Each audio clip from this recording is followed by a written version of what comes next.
চট্টগ্রাম নাগরিক ফোরামের chairman London প্রবাসী ব্যারিস্টার মনোয়ার হোসেন ভাইয়ের নেতৃত্বে আজ আমাদের এই মানববন্ধন আয়োজন।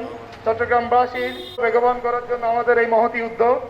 আমরা আশা করব সকল স্তরের জনগণ আমাদের এই উদ্যোগকে স্বাগত জানাবে এবং সফলতা হওয়ার জন্য আপ্রাণ প্রচেষ্টা করবে। আমি বক্তব্য রাখার জন্য অনুরোধ করছি চট্টগ্রাম নাগরিক ফোরামের মহিলা বিষয়ক সম্পাদিকা কানিজ ফাতেমাকে। কানিজ ফাতেমা থেকে আপনার মূল্যবান বক্তব্য রাখার জন্য অনুরোধ করছি। ধন্যবাদ।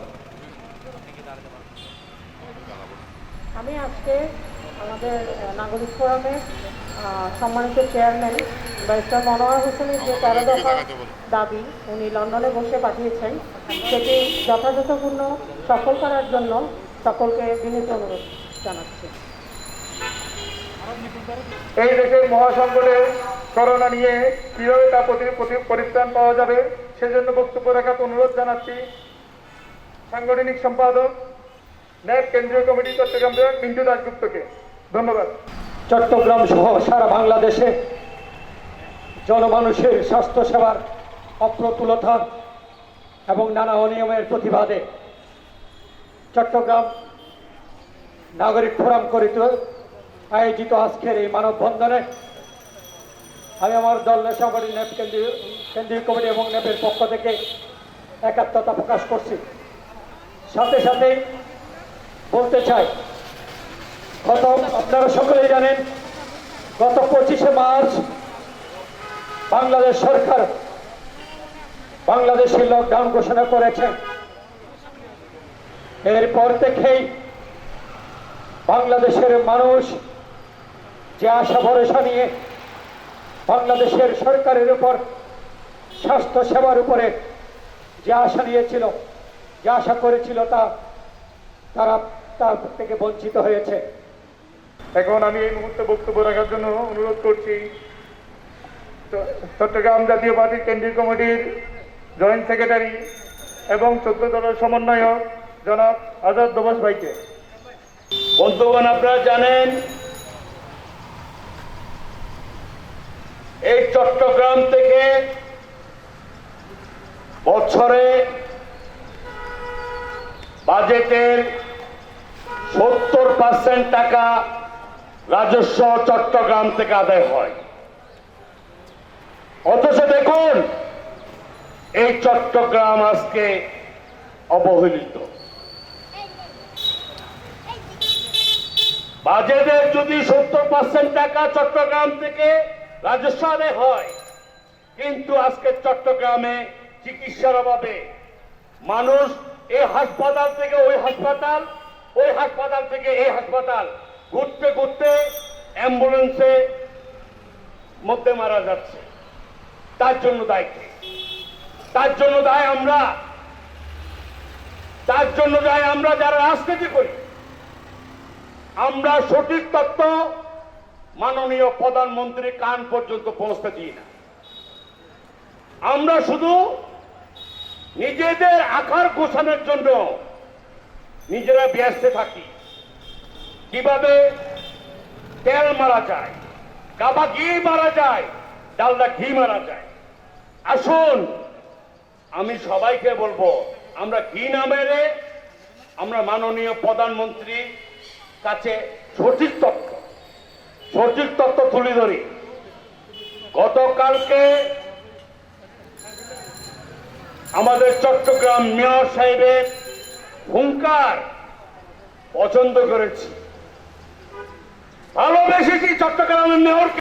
এখন আমি চট্টগ্রাম নাগরিক ফোরামের চেয়ারম্যান, আন্তর্জাতিক মানবাধিকার নেতা, আন্তর্জাতিক WHO হুজদাহু পুরস্কার প্রাপ্ত বিশিষ্ট সমাজসেবক ব্যারিস্টার মনোয়ার ভাইয়ের পক্ষ থেকে লিখিত বক্তব্য পড়ে শোনাচ্ছি।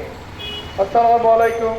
আমি প্রথমেই আজ যারা এত কষ্ট শিকার ও জীবনের ঝুঁকি নিয়ে এই কঠিন চ্যালেঞ্জিং সময়ে আজকে চট্টগ্রাম নাগরিক ফোরাম আয়োজিত মানববন্ধনে সরকার ঘোষিত নিয়ম মেনে অংশ নিচ্ছেন, তাদের প্রতি জানাচ্ছি আন্তরিক ধন্যবাদ ও কৃতজ্ঞতা। অসুস্থ মানুষকে বাঁচাতে, মানুষের জীবনকে বাঁচাতে, তাদের পরিবার পরিজনের জীবন রক্ষার্থে আজ সারা দেশের মধ্যে জাতীয় অর্থনীতির প্রাণকেন্দ্র ও বাণিজ্যিক রাজধানী চট্টগ্রামে স্বাস্থ্য ব্যবস্থার চরম সংকট ও নাজুক অবস্থার কথা আর গোপনীয় কোনো বিষয় নয়। এখনকার চিকিৎসা ব্যবস্থা আজ চরম ব্যর্থতার পরিচয় দিয়েছে। দেশের অন্যান্য স্তরের তুলনায় চট্টগ্রামে এখন করোনা ভাইরাসে আক্রান্তের আশঙ্কা হারে হারে দিন দিন বাড়ছে। উদাহরণস্বরূপ গত বৃহস্পতিবার এর হিসেবে 24 ঘন্টায় 738টি টেস্টে 207 জনের করোনা পজিটিভ পাওয়া গেছে। এখনো পর্যন্ত পর্যাপ্ত ভেন্টিলেশন মেশিনের অভাব, হাসপাতালে সিটের অভাব, এখানে পর্যাপ্ত ডাক্তার ও নার্সের অভাব। করোনা ভাইরাসের রোগীদের চিকিৎসা পাচ্ছে না, এমনকি হার্ট স্ট্রোকের রোগীরাও একই সমস্যার সম্মুখীন হচ্ছে। করোনা টেস্টিং সুবিধা সীমাবদ্ধ এবং অনেকেই অভিযোগ করেছেন টেস্টের রিপোর্ট পেতে 5 থেকে 6 দিন সময় লাগছে। টেস্ট এবং দ্রুত রিপোর্টের জন্য সরকারি কেন্দ্রে বেআইনিভাবে অর্থ দিতে হচ্ছে, অথচ এই সময়ের মধ্যে তারা না চিকিৎসা পাচ্ছেন, না ঘর থেকে বের হতে পারছেন। অপরদিকে কেউ ভালো দিকে গেলেও অনেকের অবস্থা সংকটাপন্ন হয়ে পড়ছে। অভিযোগ এসেছে বেশিরভাগ প্রাইভেট হাসপাতালে নাকি করোনা ভীতি ও সন্দেহের কারণে অন্যান্য মুমূর্ষ রোগীদের ভর্তি করা হয় না। ভর্তি করলেও ডাক্তাররা ক্লিনিকে রোগীদের কাছে ভিড়েন না। এইসব মানুষ চিকিৎসা থেকে বঞ্চিত হচ্ছে। এখন চট্টগ্রামের টোটাল হেলথ সিস্টেমের উপর কারো কোনো কন্ট্রোল নেই, প্রতীয়মান হয়েছে। এই নাজুক পরিস্থিতির আজ সৃষ্টি হয়েছে দীর্ঘ সময় ধরে চট্টগ্রামের স্বাস্থ্য ব্যবস্থাকে চরম অবহেলার কারণে। স্বাধীনতা পূর্ববর্তী চট্টগ্রামে নির্মিত সেই এশিয়ার বৃহত্তম হাসপাতাল হিসেবে পরিচিত বিশাল সাততলা চট্টগ্রাম মেডিকেল কলেজ হাসপাতালের পরে আর কোনো সরকারি হাসপাতাল তো হয়নি, বরং সেই ঐতিহ্যবাহী আন্দরকিল্লা জেনারেল হাসপাতালকে করা হয়েছে অবহেলা। দীর্ঘদিন থেকে চট্টগ্রামের উন্নয়নে অন্যতম একটি দাবি ছিল চট্টগ্রামের স্বাস্থ্য ব্যবস্থা উন্নয়ন। জেনারেল ও রেলওয়ে হাসপাতালকে পার্শ্ববর্তী আধুনিক হাসপাতাল উন্নীত করা এবং উপজেলা হাসপাতালগুলোতে বেডের সংখ্যা দ্বিগুণ করা এবং আধুনিকায়ন করা। কিন্তু দেশবাসীর জন্য দুঃখ, কিন্তু চট্টগ্রামের জনপ্রতিনিধিদের অত্যন্ত লজ্জার বিষয় হচ্ছে এই ক্ষেত্রে চরম ব্যর্থতা আর উদ্যোগহীনতার কারণে। অথচ এই চট্টগ্রামে উদ্যোগ নেওয়া হলে এখানকার অবস্থাপন্ন ব্যক্তিরা এগিয়ে আসতেন, আর আজ এই করুণ দুর্দশা ও হতাশার সৃষ্টি হতো না। যাই হোক, সংকটের শুরু থেকেই আমরা চট্টগ্রাম নাগরিক ফোরামের পক্ষ থেকে 13টি দফা তথা দাবি আমরা তুলে ধরেছিলাম, যার মধ্যে চট্টগ্রাম সহ সারা দেশে সেনাবাহিনীর তত্ত্বাবধানে ফিল্ড হাসপাতালের প্রস্তাব দিয়েছিলাম, কিন্তু বাস্তবায়ন করা হয়নি। যদিও ইম্পেরিয়াল ও হলি ক্রিস্টান হাসপাতালে করোনা চিকিৎসা চালু করার সিদ্ধান্ত নেওয়া হয়েছে, তবে দুর্যোগের সময়ে সেনাবাহিনী উন্নত সেবার তুলনায় আর কারো সাথে হতে পারে না। অথচ নীতিগতভাবে নাকি সিদ্ধান্ত নেওয়া হয়েছে যে ঢাকার সম্মিলিত ক্যান্টনমেন্টের হাসপাতালে ভিআইপি ও প্রখ্যাতদের চিকিৎসা দেওয়া হবে। কিন্তু এতে সংবিধানে নাগরিকদের সমান অধিকারের যে অঙ্গীকার রয়েছে তা খর্ব করা যদি না হয়, অন্যান্য নাগরিকদেরও সমান সুযোগ দেওয়া হয়। অন্তত সেনাবাহিনীর উদ্যোগে ফিল্ড হাসপাতাল করে সাধারণ নাগরিকদের ভালো মানের চিকিৎসার সুযোগ দিন, যাতে এই বৈষম্যের প্রশ্নটা না আসে। আমাদের সেনাবাহিনী দুর্যোগ মোকাবেলায় সক্ষম, তাদের রয়েছে সুশৃঙ্খল মেডিকেল ও নার্সিং টিম, প্রয়োজনীয় সরঞ্জাম এবং বিদেশে ফিল্ড হাসপাতালের পরিচালনার অভিজ্ঞতা। এখন সার্বিক পরিস্থিতিতে অগ্রাধিকার ও জরুরি ভিত্তিতে চট্টগ্রামের কয়েকটা ফিল্ড হাসপাতাল সেনাবাহিনীর তত্ত্বাবধানের প্রয়োজন, যাতে পরিস্থিতি নিয়ন্ত্রণের বাইরে চলে না যায়। বলা প্রয়োজন যে হাসপাতাল আর আইসোলেশন সেন্টার এক কথা নয়, কাজেই কয়েকটা আইসোলেশন সেন্টার করা মানেই সমস্যার সমাধান হয়ে যাচ্ছে মনে করার কারণ নেই। আজ একটা বিষয় হচ্ছে ভেন্টিলেশন ও অক্সিজেনের সংকট। আমাদের হাসপাতালগুলিতে ভেন্টিলেশনের সংখ্যা বাড়াতে হবে, তবে সেই সাথে সেন্ট্রাল অক্সিজেন সাপ্লাই ব্যবস্থা নিশ্চিত করতে হবে। তবে দেশে বিদেশে প্রখ্যাত বিশেষজ্ঞ চিকিৎসক ও সংশ্লিষ্ট বিজ্ঞানীদের সাথে আমি বেশ কিছু আলোচনা করেছি এবং তাদের পরামর্শ হচ্ছে নিঃশ্বাসের সমস্যা নিয়ে আগত করোনা রোগীদের ভেন্টিলেশনে সরাসরি না দিয়ে তার বিকল্প হিসেবে উচ্চ অক্সিজেন চাপ সম্পন্ন সিপ্যাক মেশিনের ব্যবহার করা উচিত, যার ফলে বেশিরভাগ রোগীদের ভেন্টিলেশনে যেতে হয় না। একটি ভেন্টিলেশনের তুলনায় অনেক সস্তা। তবে হাসপাতালে সেন্ট্রাল অক্সিজেন সাপ্লাই ব্যবস্থা নিশ্চিত করতে হবে, যা আমরা সংগৃহীত তথ্য মতে চট্টগ্রাম মেডিকেল কলেজ হাসপাতাল, জেনারেল হাসপাতাল, মাও শিশু হাসপাতাল, ইম্পেরিয়াল সহ চট্টগ্রামের কয়েকটি হাসপাতালে অক্সিজেন সাপ্লাই ব্যবস্থা আছে, তবে তেমন মেশিন নেই। কাজেই আমি এই ব্যবস্থা জরুরি ভিত্তিতে সরকারের দৃষ্টি আকর্ষণ করছি, যাতে কাল বিলম্ব না করে পর্যাপ্ত সংখ্যক হাই ফ্লো সিপ্যাক মেশিন আমদানি করে হাসপাতালগুলিতে দেওয়া হয় এবং মানুষের জীবন বাঁচানো হয়। এছাড়াও এটি দেশেও বানানো সম্ভব এবং এই জন্য আহ্বান জানাচ্ছি সরকারকে যেন বিষয়টি জরুরিভাবে দেখা হয়। সর্বশেষ, করোনা ভাইরাসের আক্রমণ সার্থকভাবে মোকাবিলা করার জন্য চট্টগ্রাম নাগরিক ফোরামের 13টি প্রস্তাব তথা দাবি অত্যন্ত জরুরিভাবে ও সম্পূর্ণ বাস্তবায়িত করুন, এবং ফলে আমাদের দৃঢ় বিশ্বাস করোনাতে মানুষের জীবন হানি থেকে বাঁচানো সম্ভব হবে। আর মিডিয়া এবং সকল সাংবাদিক বন্ধুদের প্রতি আহ্বান থাকবে, আপনারা চট্টগ্রামে এইসব এবং উন্নয়ন সংক্রান্ত সব সমস্যা ভালোভাবে তুলে ধরে এই করুণ ও হতাশাজনক পরিস্থিতি থেকে চট্টগ্রাম তথা দেশবাসীকে রক্ষা করার জন্য ভূমিকা রাখবেন। ধন্যবাদ। ব্যারিস্টার মনোয়ার হোসেন, চেয়ারম্যান চট্টগ্রাম নাগরিক ফোরাম। এই মুহূর্তে আমি চট্টগ্রাম নাগরিক ফোরামের সম্মানিত চেয়ারম্যান ব্যারিস্টার মনোয়ার ভাইয়ের বক্তব্য, লিখিত বক্তব্য পড়ে শোনালাম। সেই লন্ডনে বসে বাংলাদেশের চেয়ারম্যান তথায় ব্রত আমাদের মানবাধিকার লিডার বিশিষ্ট সমাজসেবক মনোয়ার ভাইয়ের সেই যুবকের বক্তব্য পড়ে শোনানো হলো। এখন আমি সেই নাগরিক ফোরামের আরেক সংগ্রামী নেতা, আরেক বিশিষ্ট সমাজসেবক, সাংবাদিকতায় একজন উজ্জ্বল নক্ষত্র সাংবাদিক কামাল উদ্দিন ভাইকে আমি এই সময়ে সমাপনী বক্তব্য রাখার জন্য অনুরোধ করছি। ধন্যবাদ। বিসমিল্লাহির রহমানির রহিম। আজকে আমরা চট্টগ্রাম নাগরিক ফোরামের উদ্যোগে এই বৈশ্বিক মহামারী করোনার রোগের চিকিৎসা থেকে বঞ্চিতদের পক্ষে কথা বলার জন্য চট্টগ্রাম প্রেস ক্লাবের সামনে আমরা একত্রিত হয়েছি। হয়তো আমাদের উপস্থিতির সংখ্যা খুবই কম। এখন এই দুর্যোগের মুহূর্তে সবাই যে রাজপথে আসবে কিন্তু তা নয়।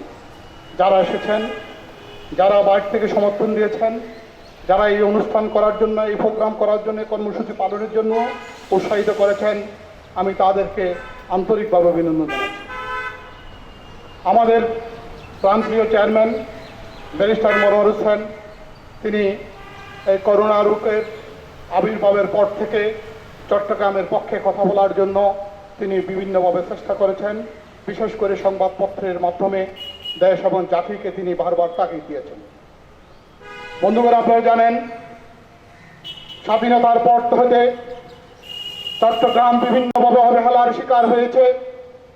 এই অবহেলার জবাব দেওয়ার জন্য কোনো এক সময় জোর আহমদ চৌধুরী, এম এ আজিজের মতো শক্তিশালী নেতাদের আবির্ভাব ঘটেছিল। এরপরে চট্টগ্রামের উন্নয়নের কথা বলার জন্য আমাদের সাবেক মেয়র ABM মহিউদ্দিন চৌধুরীর আবির্ভাব ঘটেছিল। এই চট্টগ্রাম উন্নয়নের কথা বলার জন্য চট্টল বন্ধু SM জামাল উদ্দিন, ব্যারিস্টার মনোয়ার সহ তারা 90 দশক এর আগে থেকে 80 দশকের মাঝামাঝি থেকে চট্টগ্রামের উন্নয়নের কথা বলেছেন। যার প্রেক্ষিতে চট্টগ্রামের উন্নয়ন বর্তমান মাননীয় প্রধানমন্ত্রী কিছুটা করলেও, এবং আজকে আমরা এমন একটি সময়ে আমাদের উন্নয়নের প্রশ্ন দাঁড়িয়েছে, যেটা যখন করোনা রোগের কারণে রোগীরা যখন রাস্তায় ছটফট করে মারা যায়, চিকিৎসার অভাবে যখন সাধারণ মানুষ মৃত্যুবরণ করে রাস্তায়, তখন বোঝা যাচ্ছে আমাদের উন্নয়ন আসলে কতটুকু হয়েছে, আমাদের উন্নয়ন সফল হয়েছে কিনা। বন্ধুরা, আজকের এই মানববন্ধন থেকে আমি স্মরণ করছি এবং সুখ প্রকাশ করছি আমাদের সাবেক স্বাস্থ্যমন্ত্রী মোহাম্মদ নাসিম। আজকে তিনি মৃত্যুবরণ করেছেন, যার প্রমাণ বাংলাদেশের স্বাস্থ্য অবস্থা এত নাজুক, সাবেক স্বাস্থ্যমন্ত্রীকে রক্ষা করতে পারে নাই, তাকে চিকিৎসা দিয়ে ভালো করতে পারে নাই, যার প্রমাণ স্বাস্থ্যমন্ত্রী নাসিম নিম্নভাবে হাসপাতালে ছটফটিয়ে মৃত্যুবরণ করতে বাধ্য হয়েছে। বন্ধুরা আমার, আমরা এই নাগরিক ফোরামের পক্ষ থেকে নাসিমের আত্মার প্রতি এবং নাসিমের কর্মকাণ্ডের প্রতি শ্রদ্ধা জানাচ্ছি। তিনি হলেন বাংলাদেশের রাষ্ট্রপতি বঙ্গবন্ধুর সহকর্মী মনসুর আলীর, ক্যাপ্টেন মনসুর আলীর সুযোগ্য সন্তান, যারা বঙ্গবন্ধুর অনুপস্থিতিতে বাংলাদেশের যুদ্ধ পরিচালনা করেছিলেন। সেই নাসিম আজকে আমাদের কাছ থেকে চিরবিদায় নিয়েছিলেন। বন্ধুরা, আপনারা জানেন চট্টগ্রামের রোগীর সংখ্যার তুলনায় হাসপাতালের অভাব, সেটা শুধু করোনা রোগের ক্ষেত্রে নয়। আমরা দীর্ঘদিন চট্টগ্রামের উন্নয়নের আন্দোলন করতে গিয়ে স্বাস্থ্য বিভাগের যে অবহেলা, ডাক্তারদের যে অবহেলা, ডাক্তার নামীয় কষারা প্রতিদিন মানুষকে জবে করে, এবং যার কারণে আমরা বারবার প্রতিবাদ করলেও তাদের সংঘবদ্ধ প্রতিবাদের, তাদের চিকিৎসা থেকে বঞ্চিত করার পায়তারা থেকে চট্টগ্রামবাসী কখনো রক্ষা পায় নাই। আজকে চট্টগ্রামবাসী পিঠ দেওয়ালে টেকে গেছে, যখন বাংলাদেশের বড় বড় শিল্পপতিরা সামান্য আইসিওর কারণে মৃত্যুবরণ করে, বাংলাদেশের যারা নেতৃত্ব দিচ্ছে চট্টগ্রামের বড় বড় ব্যবসায়ীরা যখন রাস্তায় এই প্রান্ত থেকে এই প্রান্তে ঘুরে হাসপাতালে চিকিৎসার অবহেলায় মৃত্যুবরণ করে, তখন আমরা অনুধাবন করি আসলে চট্টগ্রাম চিকিৎসার ক্ষেত্রে আমরা কতটুকু পিছনে রয়েছি।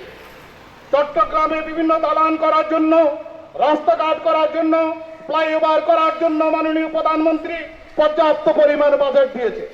পাশাপাশি স্বাস্থ্য খাতেও বাজেট কম দেয় নাই, কিন্তু চট্টগ্রামের স্বাস্থ্য বিভাগের সাথে যারা জড়িত তারা বিভিন্নভাবে লুটপাট করে তারা বাংলাদেশের অর্থনীতির চট্টগ্রাম এই অর্থনীতির চাকা দিয়ে চট্টগ্রামকে তারা বিভিন্নভাবে লুটপাট করে গিয়েছে, যেটা আজকের সময় এসেছে কথা বলার জন্য। আমরা বাংলাদেশের যেই সব রাষ্ট্রীয় কার্যক্রমের সাথে যারা জড়িত, গুটি কয়েকটি ছাড়া তাদের বিরুদ্ধে কথা নয়, আমরা কথা বলবো দুর্নীতিবাজদের বিরুদ্ধে। আমরা কথা বলবো যারা ডাক্তার নামীয়, যারা সেবা করার প্রতিজ্ঞা করে, যারা কমিটমেন্ট দিয়ে সাধারণ মানুষকে চিকিৎসা থেকে বঞ্চিত রেখে সাধারণ মানুষকে মৃত্যুর পথে ধাবিত করছে, আমরা তাদের প্রতি ঘৃণা জানিয়ে আমরা কথা বলবো। আমরা আজকে একটি মাত্র ব্যক্তি, মাননীয় প্রধানমন্ত্রী ব্যতীত সাধারণ মানুষের পক্ষে কথা বলা এবং সাধারণ মানুষের পাশে দাঁড়ানোর আর কেউ নেই। যে দপ্তরে আছে শুধু লুটপাট করা ছাড়া আর কোনো কাজের মধ্যে নেই। আজকে চট্টগ্রাম অভিভাবক হারা, চট্টগ্রামের নেতৃত্ব হারা, চট্টগ্রামের নেতৃত্ব দেওয়ার মতো কোনো যোগ্য মানুষ এগিয়ে আসে নাই। আজকে আমরা যদি প্রশ্ন করি এমপিরা কোথায় চট্টগ্রামে যারা নির্বাচিত হয়েছেন, আমরা যদি প্রশ্ন করি দুজন পূর্ণমন্ত্রী, একজন উপমন্ত্রী রয়েছে, আপনারা কোথায় সমন্বয়হীনতার মধ্যে আপনারা কি করতেছেন চট্টগ্রামের জন্য? আজকে মাননীয় মেয়র সাহেব যথেষ্ট আন্তরিকতার সহিত কাজ করেছেন। মাননীয় মেয়র যেভাবে রাজপথে নেমে সাধারণ মানুষের জন্য কাজ করেছেন, আমার মনে হয় আর চট্টগ্রামে অন্য নেতারা এভাবে যদি এগিয়ে আসতো তাহলে আজকে আমাদের অবহেলার কারণে সাধারণ মানুষের মৃত্যুবরণ করতে হতো না। মাননীয় মেয়র আজম নাসির উদ্দিন আগামীতে মেয়র নির্বাচিত না হওয়ার নিশ্চিত হয়ে উনি আগামীতে প্রার্থী না হওয়া নিশ্চিত হওয়ার পরও সাধারণ মানুষের জন্য কথা বলেছেন, সাধারণ মানুষের জন্য রাজপথে নেমেছেন। তার পাশাপাশি যদি আজকে যদি সাধারণ মানুষের পাশে নেতারা নামতো, এমপিরা নামতো, তাহলে আজকে আমাদের অবহেলা থেকে সাধারণ মানুষ মৃত্যুবরণ করতে হতো না। আজকে রাজপথে নেমেছেন পুলিশ বাহিনী, যেখানে পুলিশ বাহিনী আইন শৃঙ্খলা নিয়ে থাকার কথা, সেখানে তারা ত্রাণ নিয়ে চট্টগ্রামের এই প্রান্ত থেকে এই প্রান্তে রাতে নিশি রাতে তারা কাজ করেছেন। আজকে পুলিশ কমিশনার নিজে করোনা রোগে আক্রান্ত হয়েছেন, আমরা তার আরোগ্য কামনা করি। আজকে বিভিন্ন সেনাবাহিনীর কর্মীরা রাজপথে নেমেছেন, যেখানে এমপি মন্ত্রীরা নামার কথা। আজকে রাজপথে নেমেছেন বিভিন্ন সমাজসেবক সমাজকর্মীরা, আজকে রাজপথে নেমেছেন বিভিন্ন গোয়েন্দা সংস্থারা সাধারণ মানুষের পাশে।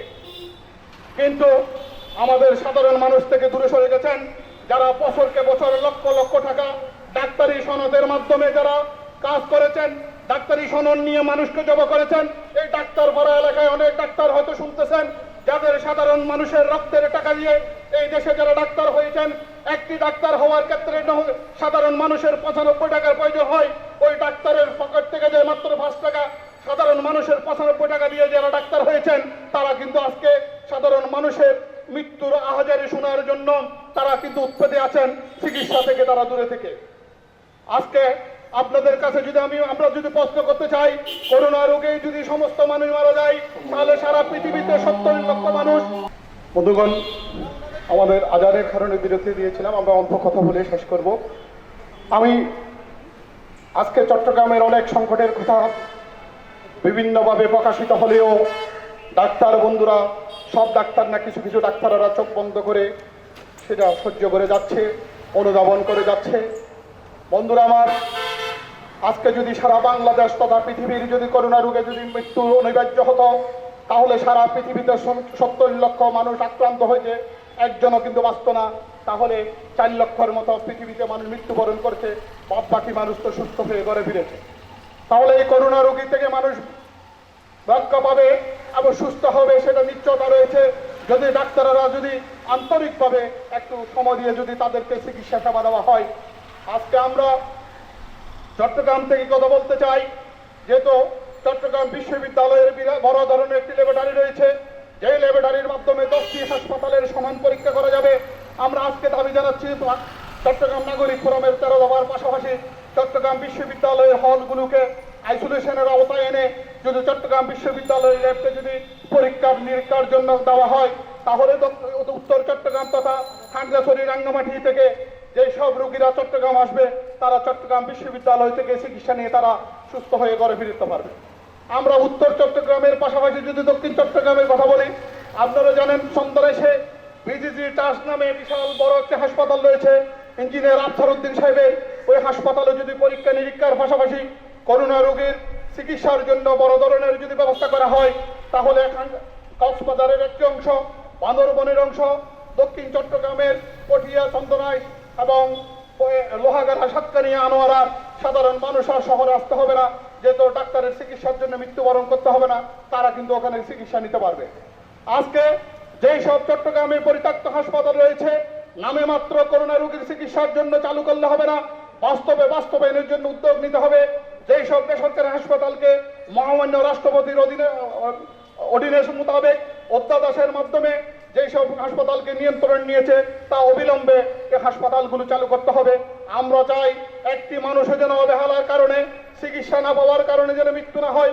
মানুষ মৃত্যুশীল, জন্মের পরে মানুষ মৃত্যুবরণ করবে, সেটা স্বাভাবিক, কিন্তু আমাদের চিকিৎসকদের অবহেলার কারণে মানুষ মৃত্যুবরণ করবে, চিকিৎসা না পেয়ে মানুষ মৃত্যুবরণ করবে, সেটা অত্যন্ত দুঃখজনক এবং লজ্জাজনক।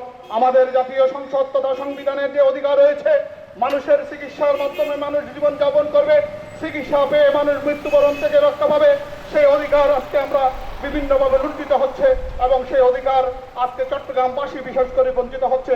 চট্টগ্রামের মানুষেরা সবচেয়ে বেশি অবহেলিত হচ্ছে। যে চট্টগ্রামের মানুষেরা জাতীয় রাজস্বে সবচেয়ে বেশি আয় দেওয়া হয়, যে চট্টগ্রাম বাংলাদেশের রাজস্বে যে বাজেটে সবচেয়ে বড় টাকা দেওয়া দেয়, সেই চট্টগ্রাম আজকে বিভিন্নভাবে অবহেলার শিকার হচ্ছে। আমরা আর অবহেলার শিকার হতে চাই না। আমরা চাই চট্টগ্রামের মানুষ অবহেলা মুক্ত হয়ে, বিশেষ করে এই দুর্যোগে আমরা পর্যাপ্ত পরিমাণ চিকিৎসা পাই। আমরা নাগরিক ফোরামের পক্ষ থেকে আমরা নিতান্তরিকভাবে জনসচেতনামূলক আমরা বিভিন্ন কর্মসূচি আগামীতে পালন করব। আমাদের 13 দফা দাবি, বিশেষ করে আমরা একটি দফা দাবিকে সবচেয়ে গুরুত্ব দিয়েছি, সেটা হলো ফিল্ড হাসপাতাল। যে ফিল্ড হাসপাতাল প্রতিষ্ঠার জন্য বলেছি আমাদের সম্মানিত সেনাবাহিনীর মাধ্যমে। কারণ সেনাবাহিনীর মাধ্যমে বলার কারণ হলো, সেনাবাহিনীরা পৃথিবীর বিভিন্ন দেশে চিকিৎসা সেবায় জড়িত ছিল, জাতীয় সংঘের অধীনে তাদের বাস্তব অভিজ্ঞতা রয়েছে, আর তাদের মাধ্যমে চিকিৎসা সেবা দিলে সাধারণ মানুষ ওষুধপত্র না পেলেও, চিকিৎসা পর্যাপ্ত পরিমাণ না পেলেও, তাদের কাছে গেলে মানুষ বিশ্বাসের কারণে সুস্থ হয়ে যাবে। কারণ সেনাবাহিনী মানুষকে আন্তরিকভাবে তারা সহযোগিতা করবে। সেনাবাহিনীর সাথে যদি পুলিশ প্রশাসনকে একত্রিত করে এবং যারা চট্টগ্রামে নিবেদিত প্রাণ আছে তাদেরকে একত্রিত করে একাধিক ফিল্ড হাসপাতাল যদি করা হয়, তাহলে আমরা তাৎক্ষণিক চিকিৎসার জন্য আমরা আর বিভিন্ন হাসপাতালে, এই হাসপাতাল থেকে হাসপাতালে দূরে গিয়ে মৃত্যুবরণ করতে হবে না এবং মৃত্যুর পথে ধাবিত হতে হবে না। আমরা চাই না চট্টগ্রামে আর লাশের মিছিল, এবং প্রতিদিন 3 দিন যেভাবে লাশের মিছিল বৃদ্ধি হচ্ছে, এই লাশের মিছিল থেকে আমরা বাঁচতে চাই। আমরা ডাক্তার বন্ধুদেরকে এসে বিনীত অনুরোধ জানাবো, আপনারা হলেন এখন ফিল্ডের যুদ্ধের আপনারা অন্যতম সৈনিক। আপনাদের উপর নির্ভর করে, আল্লাহর পরে আপনাদের উপর নির্ভর করে আমরা হাসপাতালে যাই, আপনাদের চিকিৎসার উপর নির্ভর করে আমরা বাঁচতে চাই। আপনারা যারা চিকিৎসা দিচ্ছেন আন্তরিকভাবে, তাদের কাছে সাধারণ মানুষ আজীবন কৃতজ্ঞতা প্রকাশ করবে। আর যারা চিকিৎসার নামে প্রহসন করতেছেন, তাদেরকে কিন্তু যাতে চিহ্নিত করবে, তাদেরকে আমরা কখনো ক্ষমা করব না। চট্টগ্রামে যেসব বেসরকারি হাসপাতাল রয়েছে, তার মধ্যে অধিকাংশ হাসপাতাল জামাতপন্থীদের, এবং এই জামাতপন্থীরা মাননীয় প্রধানমন্ত্রীকে জনপ্রিয়তা হ্রাস করার জন্য, মাননীয় প্রধানমন্ত্রীর নির্দেশনা অমান্য করার জন্য এবং সাধারণ মানুষের কাছে হ্যাঁ প্রতিবন্ধ করার জন্য একটি কুচক্রী মহল চট্টগ্রামের বেসরকারি হাসপাতালে চিকিৎসা থেকে সাধারণ মানুষকে দূরে রেখেছে, যেটা কোনোভাবে কাম্য নয়। আমি প্রশাসনকে বলবো, যেসব হাসপাতাল বর্তমান সরকারের নির্দেশনা অমান্য করে, মাননীয় প্রধানমন্ত্রীর নির্দেশ অমান্য করে সাধারণ মানুষের চিকিৎসার নিশ্চয়তা দিচ্ছে না, তাদেরকে চিকিৎসা দেওয়ার জন্য বাধ্যতা করা হোক, তাদেরকে শাস্তির আওতায় আনা হোক। না হয় আমরা চট্টগ্রামবাসী এই করোনার মধ্যে রাজপথে নামতে বাধ্য হব এবং তাদেরকে চিহ্নিত করে প্রয়োজন বোধহয় প্রশাসনকে সামনে রেখে আমরা তাদেরকে প্রতিহত করতে আমরা এগিয়ে যাব। আমাদের নাগরিক ফোরামের মানববন্ধনের মাধ্যমে সংক্ষিপ্ত আকারে আমরা জনগণ তথা সরকারকে জানান দিতে চাই, আমরা কোনো সরকারের বিরুদ্ধে কথা বলার জন্য একত্রিত হয় নাই, আমরা চট্টগ্রামের মৌলিক বিষয় নিয়ে কথা বলার জন্য একত্রিত হয় নাই। এখন জীবন মরণের মানুষের মৌলিক বিষয় স্বাস্থ্যের কথা বলার জন্য আমরা একত্রিত হয়েছি।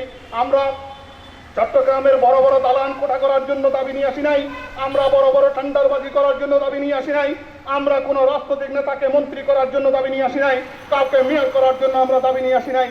আমরা আজকে দাবি নিয়ে এসেছি, আমাদের আজকে জীবন মরণের ব্যাপার। যে রোগের কারণে মানুষ আতঙ্কিত, মা ছেলেকে কাছে নেয় না, ছেলে বাবাকে রাজপথে ফেলে চলে যায়, রাস্তায় ফেলে চলে যায়, মাকে রাস্তায় ফেলে চলে যায়, সেই মহামারী করোনার রোগীর পক্ষে কথা বলার জন্য আমরা একত্রিত হয়েছি। যেই রোগের কারণে আমরা আজকে সমাজচ্যুত হচ্ছি, পরিবারচ্যুত হচ্ছি, আমরা যেন বাঁচতে পারি এবং বাঁচার মতো বাঁচতে পারি, ডাক্তারদের সুব্যবস্থা, ডাক্তারদের সুচিকিৎসা যেন আমরা পেতে পারি, আমাদের অধিকার যেন আমরা আদায় করতে পারি, সেই কথা বলার জন্য আমরা এখন এখানে এসেছি। এখানে অল্প সময়ের মধ্যে যারা উপস্থিত হয়েছেন তাদেরকে আমি আন্তরিকভাবে অভিনন্দন জানাচ্ছি। বিশেষ করে আমাদের নাগরিক ফোরামের চেয়ারম্যান ব্যারিস্টার মনোয়ার হোসেন, তিনি আন্তর্জাতিক পর্যায়ে লন্ডনে বসে কিন্তু বিভিন্ন পরামর্শ দিচ্ছেন, আন্তর্জাতিক পর্যায়ে বাংলাদেশের কথাও তুলে ধরেছেন এবং বাংলাদেশের বিশেষ করে চট্টগ্রামের এই চিকিৎসা অবহেলা তিনি কিন্তু বড় করে তুলে ধরেছেন। তার লিখিত বক্তব্য আমরা আজকে প্রকাশ করেছি। বন্ধুগণ, আজকে আপনারা যেখানে থাকুন না কেন, আমাদের কথাগুলো যদি শুনে থাকেন, আমরা ব্যক্তি বিশেষ কাকে আক্রমণ করার জন্য নয়, যদি আমাদের বক্তব্যের মাধ্যমে কেউ যদি মন পূর্ণ হয়ে থাকেন বা কেউ যদি কারো ব্যক্তিগত আক্রোশ মনে করে থাকেন, তাদেরকে ক্ষমা সুন্দর দৃষ্টিতে দেখার, মানুষের জন্য, মানুষের জন্য এগিয়ে আসবে। আমরা মানবতার কথা বলার জন্য, মানবতার সেবক ডাক্তাররা এগিয়ে আসার আহ্বান জানিয়ে আমাদের আজকের এই মানববন্ধন, সংক্ষিপ্ত মানববন্ধন শেষ করছি। আপনারা ভালো থাকুন। চট্টগ্রামবাসীর অবশ্যই জয় হবে। জয় বাংলা, জয় বঙ্গবন্ধু। বঙ্গবন্ধুর সোনার বাংলা এই মহামারী থেকে রক্ষা পেয়ে আবার সুন্দর দেশ করবে, সে আশা রেখে আমার বক্তব্য শেষ করলাম। আসসালামু আলাইকুম।